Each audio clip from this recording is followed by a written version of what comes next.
Of Christmases Long, Long Ago is my new book arriving for the 2025 Christmas season. Find out what Christmas was like centuries ago. Sneak preview, it was weird and spooky and rowdy, kind of gross sometimes. Find it wherever books are sold in hardcover from Lyons Press and audiobook from Recorded Books. It's Christmas as you've never seen it before, and it makes a great gift. There's a term we hear a lot of nowadays, golden age. People love to announce that we're in a golden age of something, whether it's television, neuroscience, or even podcasts. It seems like we're in a golden age of golden ages, and the term just might start to lose its meaning from being used too much or too loosely. But there's one golden age whose golden glow has never tarnished. That period from the early 1920s to the early 50s that was indisputably and will forever remain the golden age of radio. When television came along in the 1950s, it became the dominant medium for scripted programs. But before then, households all across America were immersed in a vast and varied world of audio and imagination.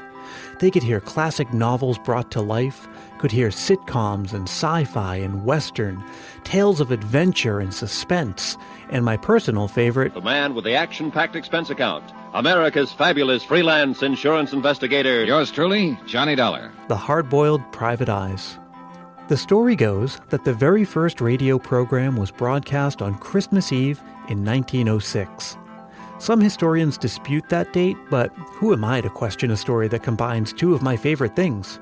Speaking of which, the golden age of radio brought Christmas cheer to the masses the same way television does today, with Christmas-themed episodes of our favorite shows and Christmas variety specials.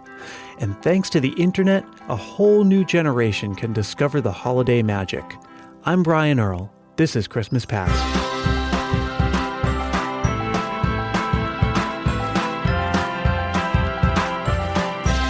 Let's start with that quintessential Christmas classic, A Christmas Carol. Year after year, Charles Dickens' Christmas Carol helps us to cherish the real Yuletide feeling of goodwill and joy in helping the other fellow. Certainly one of the great Christmas radio traditions was Lionel Barrymore in A Christmas Carol. Steve Darnall hosts a show called Those Were the Days on WDCB in Chicago. Hearing Lionel Barrymore in Dickens' Christmas Carol has become a traditional part of Christmas in millions of homes throughout the land. Don't you just love how those old radio announcers spoke? Apparently, it was also a golden age of smooth baritones. Barrymore first performed Scrooge for radio in 1934.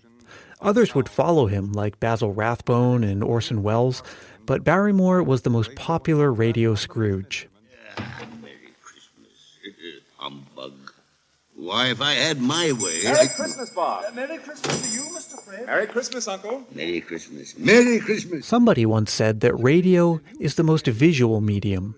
Of course, that's not actually true, but you can't help but appreciate the way these old-time shows use dialogue and music and sound effects to paint a vividly immersive mental picture. The Lux Radio Theater, starring James Stewart, Donna Reed, and Victor Moore in It's a Wonderful Life. It's a Wonderful Life is another holiday essential, and if you're like me, you've seen that movie more times than you can remember. It's probably playing on TV somewhere right now. But maybe you didn't know that it was also adapted for radio, with Jimmy Stewart and Donna Reed reprising their roles. But the strange thing was... The one time the Lux Radio Theater did It's a Wonderful Life, they did it in March of 1947, which always kills me. Actually, maybe it's not so strange that the radio show came out in March when you consider that the film itself was released in January. Technically, it premiered in December of 1946, which the studio did on purpose so that it could be considered for a 1946 Academy Award. But it was released to general audiences on January 7th, and... When that film was released, business was very poor. It was not a commercial success. The year it was released, it placed number 26 in box office sales and ended up losing about $500,000 for the studio. The Lux production may have been a kind of advertising for the film. And by the way, that's Lyle Barrymore in the film as the evil Mr. Potter. But the Lux production is a charming 30-minute abridged version, and luckily we don't have to worry about anybody colorizing it. This is the story of George Bailey, citizen of Bedford Falls, New York. George Bailey. And of course, who could forget that heartwarming, sentimental classic where the devil forms a plot to go to the North Pole and murder Santa Claus? Wait, what? Did you hear about the plot to overthrow Christmas? That's from a radio play that premiered in 1938 on CBS's Norman Corwin's Words Without Music, a play that none other than Orson Welles describes as a delicious and utterly delirious rigadoon of a thing. The writer of The Plot to Overthrow Christmas was a dear man by the name of Norman Corwin. He was considered the poet laureate of radio. The story went that around mid-December, someone from CBS came in and said, "Hey, I see your show is going to air on Christmas Day this year. Do you have a description or a story title we can send out with our publicity material?" And almost without thinking, he said, "The Plot to Overthrow Christmas." So the story is that the devil is concerned that all the peace and goodwill from Christmas is getting in the way of his efforts to corrupt humanity. After all these years, there is undiminished goodwill on earth every late December because of Christmas. So the devil calls a meeting of some of his most depraved souls to hear proposals for dealing with the problem. Caligula proposes poisoning Christmas foods and candy. Let us give some presents too. Candy sticks and things to chew, fruits and nuts, and little cakes, poisonous as rattlesnakes. Nero suggests defiling Christmas music by making it jazz. And here's Orson Welles as Nero in a 1944 production. That Christmas can easily be corrupted if you take and swing all the Christmas carols. I think of the evil. And then Simon Legree suggests infiltrating Congress and banning Christmas. They can all get together and pass a law where there ain't going to be no Christmas anymore. The winning proposal is Lucretia Borgia's suggestion of murdering Santa Claus. The group holds a lottery to decide who the assassin will be, and Nero wins. Lots have been drawn, and I'm glad to say the honor has fallen Nero's way. I can't think of many people who could conceive of doing that today. I don't know that people's minds are attuned to telling stories in verse. But what he ended up telling was this absolutely wonderful story. The rest of the story follows Nero's trip to the North Pole and his showdown with Santa. And if you want to know how it turns out, you're just going to have to listen for yourself. When I was growing up, I always loved those Christmas-themed episodes of my favorite TV shows and cartoons. The Flintstones, Yogi Bear, even Pac-Man, even He-Man.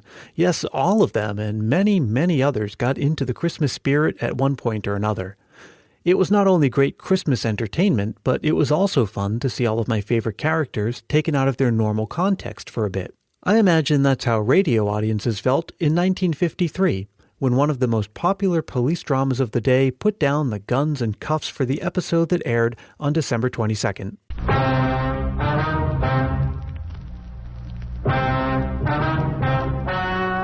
Yes, this is one of the absolute greats, this Dragnet story. The story is they get a call at Christmas Eve that Jesus is missing from the manger scene. Burglary Friday. Yes, that's right. You have the right department.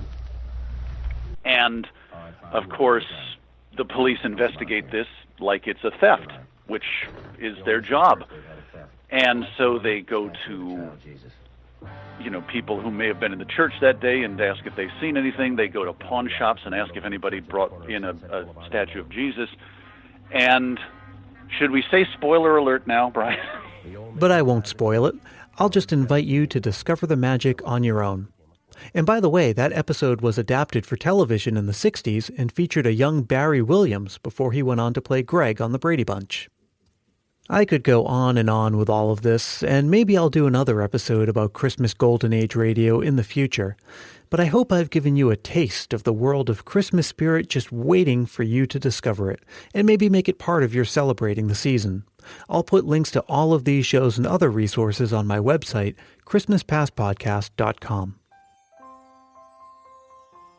If you've been listening throughout the season and also reading some of the things I post on social media, maybe you've noticed this one overarching theme, which is that Christmas is constantly evolving.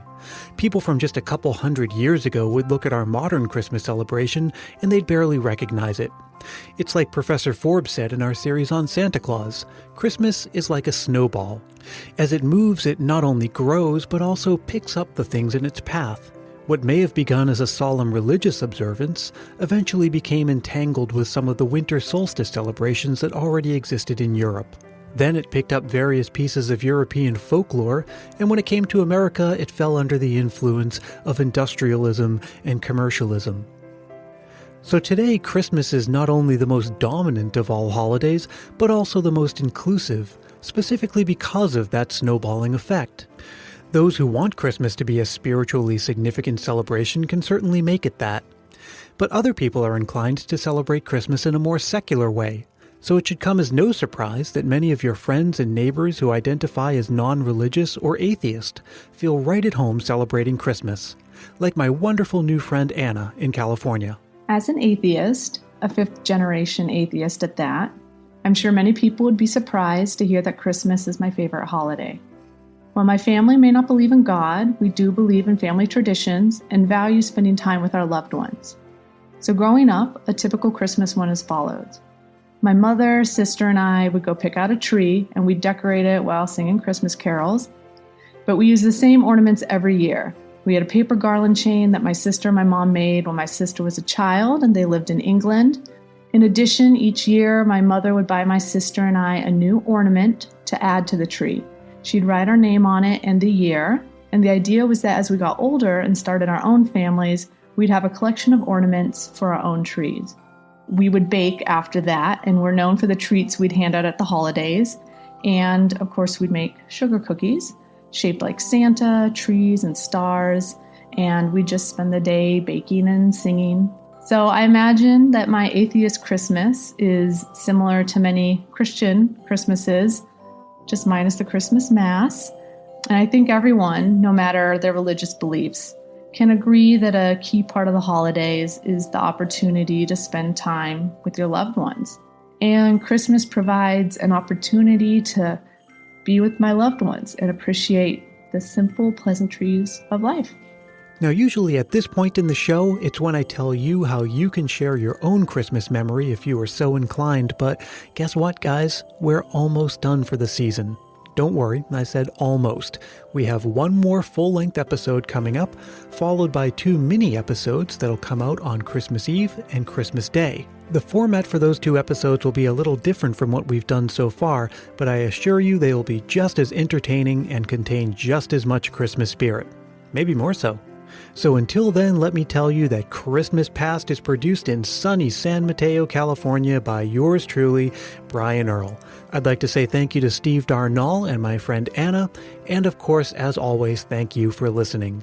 Come on by ChristmasPastPodcast.com and check out the show notes for this episode, because I'll have links to the radio programs we discussed. And of course, I'm still sharing vintage Christmas stuff and Christmas trivia on Facebook, Twitter, and Instagram, so search for Christmas Past Podcast in all 3 places, and you'll find me. And I hope to find you next time.